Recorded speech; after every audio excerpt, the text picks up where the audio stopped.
എന്താ പറ്റിയേ? ഇതാണ് ഇംഗ്ലീഷ് ഡാൻസ് ട്വിസ്റ്റ്. ഇത് ഇംഗ്ലീഷ് ഒന്നും അല്ല, തനി നാടൻ വെളിച്ചപ്പാട് തുള്ളൽ എന്നാണ് പേര്. കിടന്ന് ചാടിയിട്ട് പിത്തമുഴ ഇളയാൽ പിന്നെ എനിക്കാ ജോലി.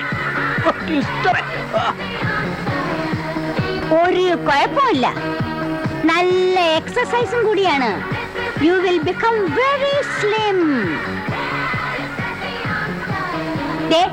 ഞാൻ നിങ്ങളോട് പറഞ്ഞിട്ടില്ലേ ഇവിടെ ഇങ്ങനെ നിൽക്കരുതെന്ന്?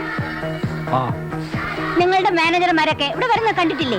നല്ല കോട്ടും സൂട്ടും ഒക്കെ ഇട്ടിട്ട് അവര് നിൽക്കുമ്പോ നാളല്ലേ നിങ്ങൾക്ക് മുതലാളി എന്നും പറഞ്ഞ് തുണിയില്ലാതെ നിൽക്കാൻ? അത്യാവശ്യത്തിനുള്ള വസ്ത്രമൊക്കെ ഞാൻ കൊടുത്തിട്ടുണ്ട്. ഇത് മതി. പോരാ, വയറ് കണ്ടില്ലേ വരുന്നത്? ദിവസവും മോർണിംഗ് ആൻഡ് ഈവനിങ് വാക്കിന് പോണം. വേണമെങ്കിൽ ഗമയ്ക്ക് ഒരു പട്ടിയും കൂടെ ആവാം. ഓ, താൻ കൂടെ പോന്നോളൂ. അല്ലെങ്കിൽ നിങ്ങൾക്ക് എന്നെ പറ്റി മതിപ്പില്ല. ശങ്കരമംഗലത്തെ രേവതിയമ്മ എന്തൊക്കെയാ കാണിക്കാൻ പോകുന്നു കണ്ടോളൂ. ഓഹോ, കണ്ടോണ്ട് തന്നെ ഇരിക്കണത്.